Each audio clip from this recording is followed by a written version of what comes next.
that from these honored dead we take increased devotion to that cause for which they gave the last full measure of devotion. That we here highly resolve that these dead shall not have died in vain, that this nation under God shall have a new birth of freedom. That was from Abraham Lincoln's Gettysburg Address that he gave a couple of months after the Battle of Gettysburg. Today I want you to learn about the Battle of Gettysburg. When you think of the Civil War, what is the first battle that comes to mind out of all the battles of the 4 years they fought? What is the first battle you think of? Today I will tell you about the Battle of Gettysburg, why it happened, its movement between day 1, day 2, and day 3. Who, what, and why. The battle took place in Gettysburg, Virginia. It was fought between the Union and Confederate forces. The Union was the north part of America, and the South that succeeded were called the Confederate forces. According to AmericanCivilWar.com, this was the turning point of the war.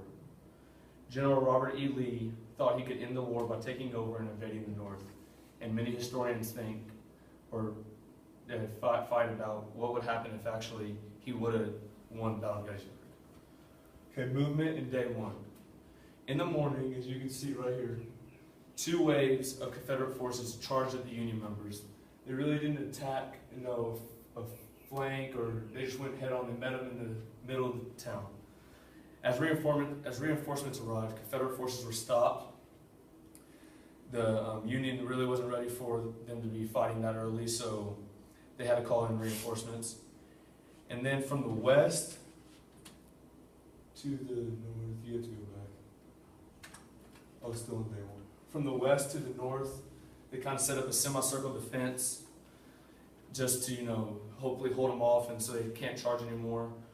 Well, the Confederates began a massive assault over on Barlow's Hill to the north of the town, and they overran it, and that kind of caused the Union to retreat. According to CivilWar.org, the Union retreated to higher ground at Cemetery Hill, which is way down here. They retreated back there.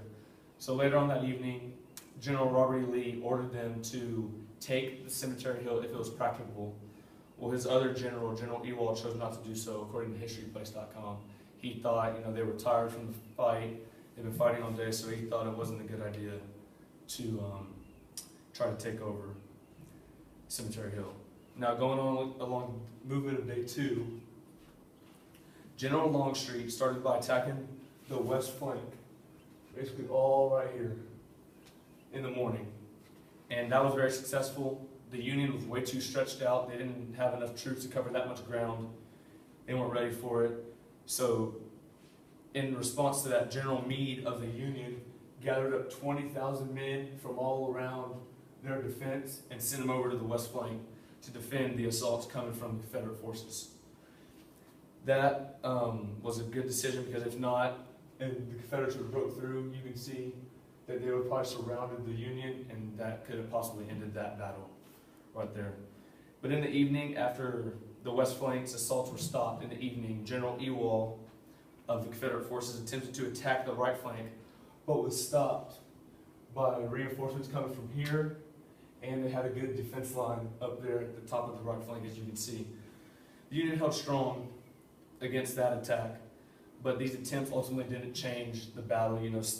The Union never back. They didn't have to retreat, and the Confederates really didn't make or gain any ground. So that was good for the Union. It stayed unchanged. Now along to day 3.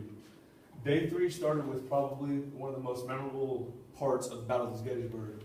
Right here, General Pickett led a thing called, as we know, Pickett's Charge. And according to History.com, it was completely unsuccessful and completely destroyed by the Union forces. Basically what Pickett's Charge was is they sent 15,000 men, and they just ran up the hill trying to break through the wall of the Union defense. And that was very, very unsuccessful. It was not the smartest decision.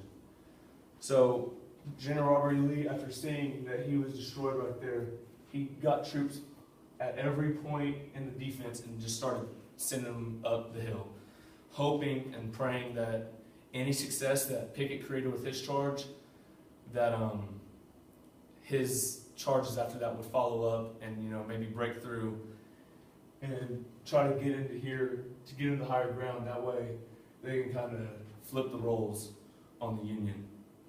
This ultimately ended the battle as the Union forces held strong in their defense. They didn't back up. They basically just completely destroyed all of the charges that were coming from every part. They held a strong defense. In conclusion, now you know why, or now you know how the Battle of Gettysburg unfolded and the events that led to the Confederate loss. I have shared with you the battle and each day's movement between day 1, day 2, and day 3. And many historians think, how would America be as if the Confederates won that battle? Thank you.